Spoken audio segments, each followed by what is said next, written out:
கும்பராசி. கும்பராசிக்கு வந்து பார்த்திங்கன்னா, உங்களது ராசி அதிபதி சனி 2ல் இருக்கும்பொழுது நல்ல ஒரு பெரிய லெவலில் வந்து வரணுங்கிற எண்ணங்கள், ஒரு பொருளாதாரத்தில் வந்து பெரிய லெவலில் போகிறதுக்கான விஷயங்களுக்காக நிறைய மெனக்கெடுவீங்க. நிறைய வந்து ஸ்டெயினாக வந்து ஒரு வேலையும் பண்ண ஆரம்பிப்பீங்க. அதுக்கப்புறம் பார்க்கும்போது உங்களுக்கு 2 மற்றும் 11ஆம் அதிபதியான குரு வந்து 5ல் இருக்கும்போது குழந்தைகள் விஷயத்திற்காக குழந்தைகள் சுப நிகழ்ச்சிகள் சம்மந்தமான விஷயங்களை வந்து நிறைய பிரயத்தனம் பண்ணி பண்ணுவீங்க. பட் ஆனால் கொஞ்சம் ஸ்லோவாக போகிற மாதிரி ஃபீலை கண்டிப்பாக கொடுக்குங்க. அதுக்கப்புறம் வந்து திடீர்னு ஒரு நல்ல விஷயங்கள், நல்ல ஒரு மாற்றங்கள்லாம் கண்டிப்பாக சுப நிகழ்ச்சிகள் நடக்கிறதுக்கான வாய்ப்பெல்லாம் ரொம்ப அற்புதமாக இருக்குது.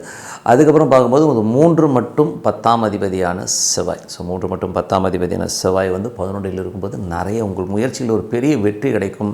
ஏன்னா வந்து தொழிலும் பார்த்திங்கன்னா ஒரு பெரிய வெற்றி லாபங்கள் வர்றதுக்கான வாய்ப்பெல்லாம் ரொம்ப நல்லாயிருக்கு. அதுக்கப்புறம் போது 4, 9ஆம் அதிபதியான சுக்கிரன் 11ல் இருக்கும்போது தாய் தந்தையால் நல்ல லாபங்கள், நல்ல ஏற்றங்கள் வர்றதுக்கான வாய்ப்பு. அம்மாவுடைய உடல்நலம் சம்மந்தமான விஷயங்களை கொஞ்சம் கேர்ஃபுல்லாக இருந்துக்கணும்.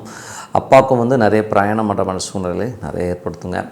அதுக்கப்புறம் 5, 8ஆம் அதிபதி 11 விபரீத ராஜயோகம், குழந்தைகளோட விஷயங்கள், சுப நிகழ்ச்சிகள் சம்மந்தமான விஷயங்கள்லாம் டக்குன்னு நடந்து முடியறதுக்கான வாய்ப்புலாம் ரொம்ப அற்புதமாக இருக்குது.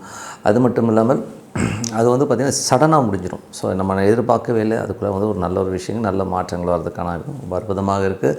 6ஆம் அதிபதியான சந்திரன் வந்து பார்த்திங்கன்னா தொழில் ரீதியான விஷயங்கள் ரொம்ப அற்புதமாக ஒரு லோன்ஸ் அப்ளை பண்ணிங்கன்னா கிடைக்கிறதுக்கான வாய்ப்புலாம் ரொம்ப நல்லாயிருக்கு. அதே மாதிரி வேலையிலும் நல்ல ஏற்றங்கள், நல்ல மாற்றங்கள் வர்றதுக்கான வாய்ப்பு சிறப்பாக இருக்குங்க. அதுக்கப்புறமா வந்து உங்களுக்கு 7ஆம் அதிபதியான சூரியன் 11லும் சுப நிகழ்ச்சிகள் நடக்கிறதுக்கான வாய்ப்பெல்லாம் ரொம்ப நல்லா இருக்குங்க. அற்புதமான விஷயங்கள், நல்ல ஒரு சைன் கண்டிப்பாக இருக்குது. 8ஆம் அதிபதியான புதன் 11ல் இருக்கும்போது திடீர் அதிர்ஷ்டங்கள், திடீர்னு ஒரு நடக்காதுங்கிற விஷயம், பூர்வீகம் சம்மந்தமான விஷயங்கள், நல்ல சுப நிகழ்ச்சிகள் நடக்கிறதுக்கான வாய்ப்பெல்லாம் ரொம்ப நல்லா இருக்குது. அதுக்கப்புறம் பார்க்கும்போது உங்களது 9ஆம் அதிபதி 11லும் அப்பா சார்ந்த உறவுகளால் நல்ல லாபங்கள், வெளிநாட்டில் இருக்கவங்களுக்கு வந்து ஒரு பெரிய பணம் வர்றதுக்கான வாய்ப்புகள்லாம் ரொம்ப நல்லா இருக்குங்க.